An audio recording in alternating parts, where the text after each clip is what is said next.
The hum of the refrigerator was the only sound in the house, a low, monotonous drone that vibrated through the floorboards. It was 1:47 a.m. on a Tuesday, an hour when the world felt suspended in amber, when even the ghosts were asleep. Then my phone, lying face down on the granite countertop, buzzed. Not a ring, just a single, insistent vibration, a text. The message wasn't just a notification, it was a detonation. It came from my wife, Isabella. She was supposed to be in Las Vegas, attending a 3-day marketing conference for the pharmaceutical company where she worked. A sea of beige conference rooms, stale coffee, and forced networking, or so I'd thought. The screen lit up with a photograph. It was her standing under the lurid pink and blue neon of a Vegas wedding chapel. Her smile was wide, almost feral, a triumphant baring of teeth I hadn't seen in years. Beside her, his arms slung possessively around her waist, was Charles. Charles, her blandly handsome coworker, the one she'd always dismissed as a work husband, a harmless office fixture. They were grinning like lottery winners, holding up freshly minted marriage certificates to the camera as if they were trophies. Beneath the photo, the text message was a masterpiece of casual cruelty. Just got hitched to Charles. Been sneaking around with him for 8 months. Smoothest operation ever. Honestly, dealing with you is like taking candy from a baby. Thanks for being such a joke. Have a blast in your sad little world. XOXO. I stared at the screen. The initial shock was a physical thing. A punch to the diaphragm that knocked the air from my lungs. It wasn't the hot, blinding rage you see in movies. It was a cold, creeping paralysis. My world, the carefully constructed edifice of my life, hadn't just cracked. It had been leveled. I could feel the blood draining from my face, a tingling numbness spreading down my arms. The refrigerator hummed on, oblivious. Sad little world. The words echoed in the cavernous silence of my kitchen. 30 seconds passed. Maybe a minute. I reread the message, then the message before that, a text from her that afternoon. Ugh. Keynote speaker is so boring. Wish I was home with you. Miss you. The sheer breathtaking audacity of the lie was almost admirable. It was a con artist's flourish. My thumbs hovered over the keyboard. What does a man type in response to such a message? A torrent of rage? A string of questions? A plea for an explanation? No. All of that would be a performance for her. A validation of her power. It would give her the drama she clearly craved. I felt a switch flip inside me. The shock receded, replaced by an Arctic calm. A clarity so sharp, it felt like a weapon. She wanted a reaction. She would not get the one she expected. I typed one word. Okay. And I sent it. No punctuation, just the flat, dismissive finality of it. Then, before she could process the anticlimax, I began to move. Speed was essential.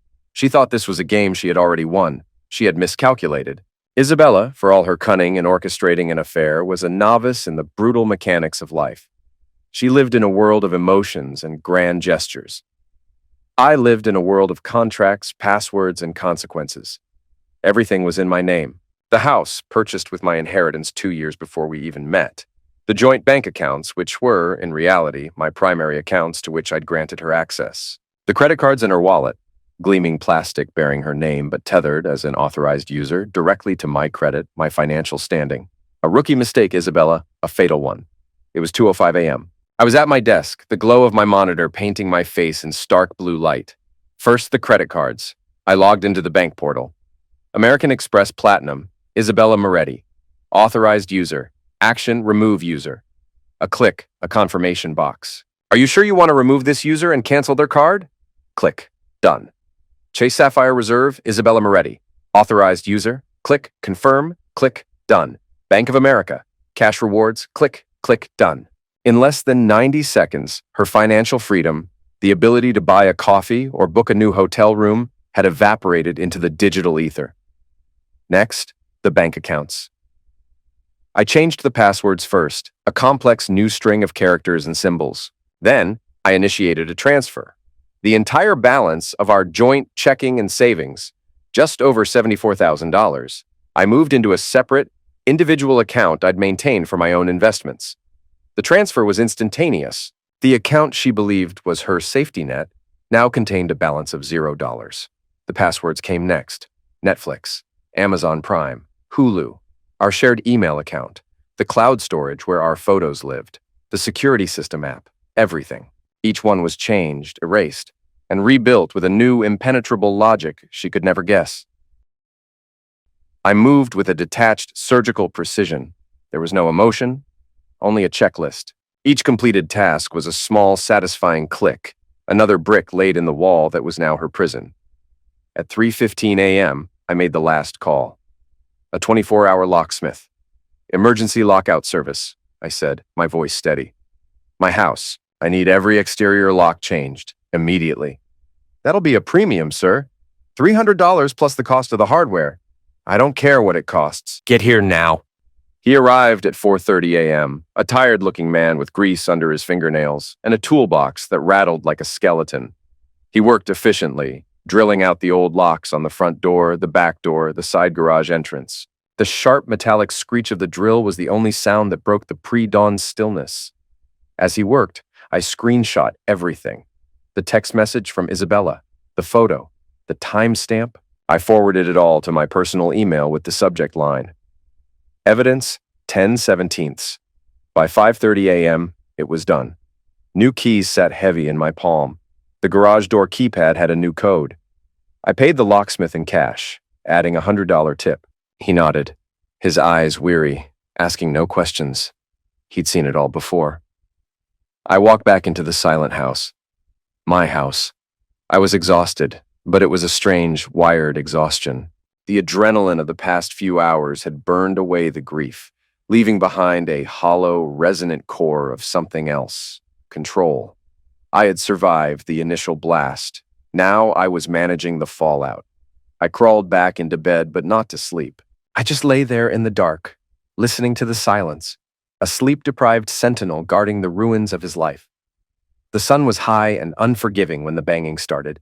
It was just after 11 a.m. I was in the kitchen, nursing a tall glass of iced tea, the bitter tang a welcome shock to my system. Gordon Ramsay was screaming on the television, eviscerating a restaurant owner for serving frozen scallops. It was oddly comforting, a familiar kind of chaos. Bang, bang, bang. The front door vibrated in its frame. It wasn't a polite knock. It was a frantic, percussive assault. My first thought, absurdly, was an overzealous delivery driver. I walked to the door and peered through the peephole. There she was, Isabella. Her hair was a mess, her face flushed with a mixture of rage and disbelief. She was rattling the doorknob with a violent energy, as if she could force the tumblers to yield through sheer force of will. "Cooper, open this door. What the heck is wrong with my key?" she yelled, her voice strained. I took a slow, deliberate sip of my iced tea. I walked to the refrigerator, pulled out the heavy glass pitcher of lemon water I kept for hot days, the ice cubes clinking against the sides. I walked back to the door, took a deep breath, and turned the new deadbolt. I opened it just a crack, leaving the security chain in place. "Oh, hey," I said, my voice unnervously calm. "Your key doesn't work because you don't live here anymore. Remember, you got married in Vegas." Her face contorted. The fury was replaced by a flash of genuine shock, as if she couldn't comprehend how I'd acted so decisively. "You can't do this to me, Cooper. I have rights. This is our home."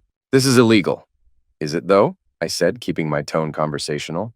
Before she could launch into the theatrical monologue I knew was coming, I unlatched the chain, opened the door just enough, and with a smooth, fluid motion, I threw the contents of the pitcher directly at her. It wasn't hot coffee. It wasn't acid. It was just ice water. But her reaction was primal. She shrieked, a raw, piercing sound, and stumbled backward off the porch, drenched and sputtering. The shock of the cold, the sheer unexpectedness of the act, had short-circuited her rage. "Calm down," I said, my voice still level. "Cool off, and get off my property." I closed the door, not slamming it, but shutting it with a polite, firm click. I re-engaged the deadbolt and walked back to the kitchen. On the TV, Gordon Ramsay was calling someone a useless sack of potatoes. A beautiful parallel. 5 minutes later, the wail of sirens sliced through the quiet suburban air. Of course, she'd called the police, claiming assault, no doubt. I watched through the window as a police cruiser pulled up to the curb. 2 officers got out, their expressions professionally neutral, but their body language radiating a weary resignation. They knocked. This time, I opened the door fully. "Sir," the older of the two began, his hand resting near his service weapon, "we received a call about a domestic disturbance. A woman says you've locked her out of her home and assaulted her." "Assaulted her?" I feigned confusion. Oh, you mean the water? Yes, I did throw water on her. She was becoming hysterical on my porch. Did you throw a jar at your wife, sir? The younger officer asked, his eyes scanning me. Ex-wife, technically, I corrected gently. As of about 9 hours ago, and it was a pitcher, not a jar. A plastic pitcher with spa water. You know, lemons and such. It's very hydrating. I gestured to the new Ring camera I'd installed above the door a month ago. And luckily for both of us, the whole interaction is on video. Would you like to see? Their demeanor shifted instantly. The word video is a magic spell for law enforcement. I pulled up the footage on my phone. They watched the clip, her pounding on the door, my calm response, the toss of water, and her theatrical, flailing retreat. Ma'am, that's not an assault, the older officer said into his radio, presumably to dispatch, who was still on the line with Isabella. He threw water on you. I held up my phone again. Also, gentlemen, regarding the her home part of the complaint, I showed them the text, the Vegas photo, the triumphant freaking words. I swiped to the screenshot of the deed to the house, clearly showing my name as the sole owner, dated 2 years before our marriage. The older cop's eyebrows shot up. The younger one bit the inside of his cheek, but I saw the corner of his mouth twitch. He was fighting a smirk. She's also claiming you've stolen all her money and belongings, the older officer said, his tone now more curious than accusatory. Officers, all of her personal belongings, clothes, shoes, jewelry, everything, are untouched inside the house. As for the money, the bank accounts were mine. She was an authorized user on my credit cards, a privilege I revoked this morning for, I think you'll agree, obvious reasons. I have the documentation for all of it. They spoke to Isabella again on the phone. I could hear her frantic, screeching voice even from several feet away. The older cop sighed, pinching the bridge of his nose. Ma'am, he said, his voice heavy with finality, this is a civil matter. You need to contact a lawyer. We cannot force him to let you into the house, especially given the circumstances. You need to leave the property. He hung up and gave me a nod. It wasn't a friendly nod, but it was one of understanding. Don't destroy her property, sir. Arrange a time for her to collect it. Of course, officer. I'll have it all boxed up for her, I said, the model of civility. They left. Isabella's car, a white BMW I'd made the down payment on, peeled away from the curb with a squeal of tires. Peace returned. I went back inside and poured myself another glass of iced tea. This time I added a slice of lemon, for balance. The next morning, the circus returned, this time with reinforcements. I was debating the merits of vacuuming versus continuing my noble quest to achieve a state of perfect indolence when I heard the screech of tires. A Honda CR-V, a vehicle that screams sensible choices, pulled into my driveway with all the subtlety of a car bomb. Doors slammed. Voices, sharp and angry, cut through the air. I peered through the blinds. It was a four-headed hydra of drama. Isabella, her face a mask of tragic fury. Her mother, Carol, a woman who clutched her pearls as if they were a life raft in a sea of vulgarity, and her sister, Camilla. Now, Camilla was a different story. She was Isabella's younger sister, built with the kind of extravagant proportions that defy both gravity and modesty. She carried herself with an air of belligerent confidence, as if her sheer physical presence was an argument in itself. She was flanked by the fourth member of their party, Charles. Poor, hapless Charles. He looked like a man who had won a raffle prize and was only now realizing it was a live Wolverine. He stood a few paces behind them, his shoulders hunched, radiating an aura of profound regret. They marched up the driveway like a disgruntled posse. Cooper, you coward, Isabella shrieked the opening salvo. You humiliated me. You had the cops treat me like a criminal. Technically, you married another man and then showed up demanding entry to my house. I just provided the relevant context, I said, speaking through the closed door. Carol stepped forward, puffing out her chest. Young man, you listen to me. Legally, morally, this is still her home. Then why did she marry a slot machine technician from Paramus in a drive-through chapel, Carol? I called back. Did you know about that? Were you invited to the reception at the Bellagio buffet? Charles, meanwhile, looked like he wanted the earth to swallow him whole. Izzy, maybe we shouldn't do this here, he muttered, his voice barely audible. Camilla, whose formidable chest was barely contained by a tight-fitting crop top, crossed her arms. The movement was so potent, it seemed to momentarily bend the light around her. You're being a real child about this, Cooper. I'm the child. I finally opened the door, leaning against the frame. I'm not the one who conducted an 8-month affair, faked spousal affection while planning my exit. and then showed up at my ex's house with my new husband and my family in tow, like we're filming an episode of The Real Housewives of Bergen County. That's when Isabella's eyes went wild. We're getting the house appraised. I'm entitled to half the value. I just held up my phone and waved it gently. Smile for the camera, everyone. The audio recording is excellent. Oh, and Isabella, you might want to have your lawyer, assuming you can afford one, look up the term marital asset. This house was purchased with non-marital funds, specifically my premarital inheritance. And your Vegas wedding? That's called adultery. In this state, that has certain implications for asset division. Sorry, this isn't Monopoly. You don't pass go, and you definitely don't collect $200,000, sweetie. Carol gasped, her hand flying to her throat as if I'd recited blasphemy. Charles, to his credit, seemed to possess a single shred of self-preservation. He turned without a word, walked back to the CRV, and got in, staring straight ahead. He was done. Camilla shot me a look of pure venom, turned with a huff, and they all retreated in a storm of muttered curses and impotent fury. The Honda peeled out of the driveway again, leaving behind only the lingering scent of desperation and cheap perfume. I laughed, a real, deep, gut-wrenching laugh. It was the first time I'd laughed in 2 days. I immediately called Arthur Vance. Not some cartoon character lawyer, but the most ruthless, bloodless divorce attorney in the state. Arthur, I said, it's Cooper. The circus just made another appearance. I'll be sending you the new security footage. I think we have them on the ropes. A few hours later, just as a fragile sense of serenity was beginning to settle over the house, they came back. They had a U-Haul, a small one, the kind you rent for a studio apartment.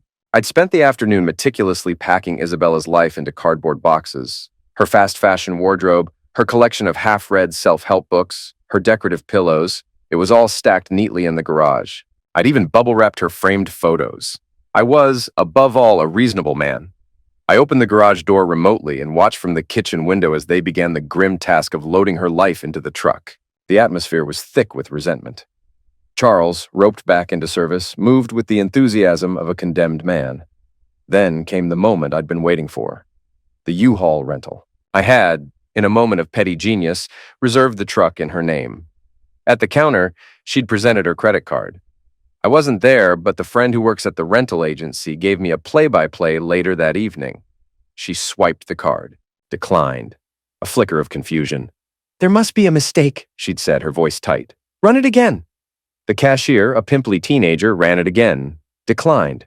Ma'am, do you want to call your bank or use a different card? Silence. A thick, humiliating silence. She tried her debit card. Insufficient funds. The soul-crushing gaze of the entire group, her mother, her sister, turned to the only remaining source of funds. Good old Charles. The friend described the look on his face as he reluctantly pulled out his own debit card. It was the look of a man who had just been informed his fun affair came with a copay. The look of a man who thought he was marrying into a comfortable suburban life and was just now realizing he'd married a woman with the net worth of a college freshman. That image of his spirit visibly deflating as he punched in his PIN was worth every dollar I'd ever spent on her. I should have sold tickets. The real battle, however, was just beginning. My lawyer, Arthur, called the next day. His voice was laced with a dry amusement that I was coming to appreciate. Cooper, he said, get this.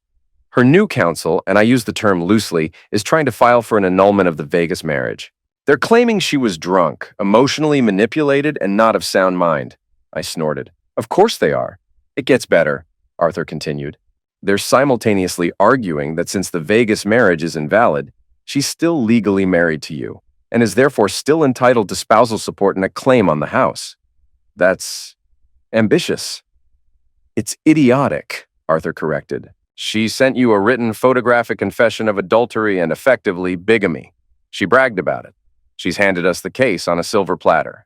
This isn't a legal strategy, it's a tantrum. Then he delivered the final glorious piece of information.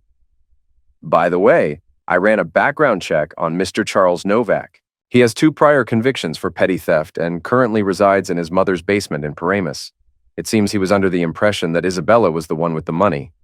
The irony was so thick I could have choked on it. They were 2 broke, dishonest people who thought they had each found their golden ticket, only to discover they were both holding counterfeit bills. Isabella, predictably, went nuclear. She launched a scorched earth campaign on social media, painting me as a monstrous, controlling narcissist. Posts appeared detailing my alleged emotional abuse, my financial tyranny, how I had trapped her and forced her to seek solace in the arms of another. Her mother and sister shared them dutifully, adding their own commentary about my cold, cruel nature. A few of our mutual acquaintances, the ones who always prized drama over loyalty, lapped it up. But Isabella had forgotten about Ezekiel. Zeke was our group's resident tech savant, a man who could probably hack into NORAD with a graphing calculator and a half-empty can of Red Bull. I called him. "Zeke, I have a problem." An hour later, he'd recovered a year's worth of deleted Facebook messages between Isabella and Charles. It was a digital diary of their deceit, bragging about how they were pulling the wool over my eyes, detailed plans for their future, and the crown jewel, a message from Isabella sent 3 months prior. "He's so stupid and trusting. I've been skimming cash from our joint grocery account for months. Almost have enough for my dream wedding dress. Can't wait to see the look on his stupid face when he realizes I've played him for a fool." I had the bank statements. I could see the regular cash withdrawals, hundreds of dollars at a time, far more than our grocery bills ever were. I didn't post the messages everywhere. That would be messy. Instead, I had Arthur forward the entire unredacted transcript to Isabella's lawyer with a simple note. "Please advise your client on the legal definitions of perjury and fraud. We look forward to seeing you at the deposition." Her social media post stopped abruptly the next day.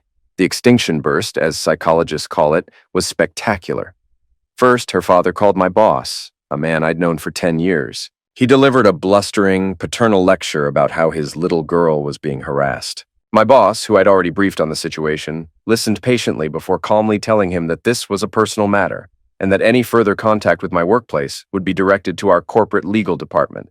Next came the late-night drama. At 2 a.m., she showed up again, this time trying to jimmy a window open, screaming that I was holding her grandmother's jewelry hostage. A quick call to her grandmother confirmed that she was alive, well, and currently wearing the jewelry in question at a late-night bingo game at her retirement community. The police who responded to my call this time were even less sympathetic. Then she started calling my mother. Full-on waterworks, an Oscar-worthy performance of a remorseful wife. "I made a terrible mistake, Mrs. Hayes. Charles meant nothing. I love Cooper." My mother, a woman forged in the fires of Midwestern pragmatism and black coffee, did not miss a beat. "Well, Isabella," she'd said, her voice as sweet as poison, "you probably should have thought of that before you spent 8 months having closeness with him. Have the day you deserve." But the peak, the absolute summit of audacity, came in a phone call from an unknown number. I answered cautiously. "Is this Cooper?" The voice was sharp, laced with judgment. "This is Gina Novak, Charles's mother." I had to sit down. I was afraid the sheer gravitational pull of her nerve would knock me off my feet. "I think," she began without a hint of irony, "that it's time for you to be the bigger man here and take Isabella back." I was silent, processing the magnificent insanity of her statement. "Charles can't afford a wife right now," she continued, as if this were a perfectly reasonable explanation. "He made a mistake. He was led astray. You know how young men can be. She's your responsibility." I finally found my voice. "Let me see if I have this straight, Gina. You are asking me to take back the woman who cheated on me with your son, so that your son doesn't have to deal with the consequences of his own actions?" "Well," she huffed, offended. "When you put it like that, it sounds selfish. I thought marriage was about forgiveness." "Gina," I said, my voice dangerously soft, "this isn't a marriage anymore. It's a demolition site, and your son was holding the detonator. You have a wonderful evening." I hung up and laughed for a solid 10 minutes. Forgiveness? Sure. Right after I forgive that cat I never owned for dying so suspiciously. The divorce hearing was scheduled for a Tuesday. It was, Arthur assured me, a formality. Bigamy, even the temporary, ill-advised Vegas kind, tended to simplify matters. Isabella arrived dressed for a funeral or perhaps a christening. She wore a simple, elegant white dress. The symbolism was so heavy-handed, it was almost comical. She was purity. She was a new beginning. She was the wronged bride. Her sister Camilla was her shadow, a silent, imposing bodyguard in a black pantsuit that did little to conceal her dramatic physique. The judge, a weary-looking woman in her late 50s named Judge Albright, glanced at them over her spectacles, her expression a perfect blend of confusion and resignation. Arthur was magnificent. He didn't grandstand. He simply laid out the facts with the cold, dispassionate precision of a surgeon. The timeline, the text messages, the marriage certificate from Clark County, Nevada. Isabella's lawyer, a young, earnest man who looked deeply out of his depth, tried to argue emotional duress. He painted a picture of Isabella as a fragile flower, mesmerized by Charles's promises of, well, he never quite specified what Charles promised besides a life of excitement in his mother's basement. Judge Albright leaned forward. Counselor, what specific duress are you referring to? He pressured her, Your Honor. He preyed on her vulnerability. Arthur stood. Your Honor, with the court's permission, I'd like to read a single message from a transcript already submitted as evidence. This is a message from the defendant to Mr. Novak, dated approximately 4 months ago. He cleared his throat.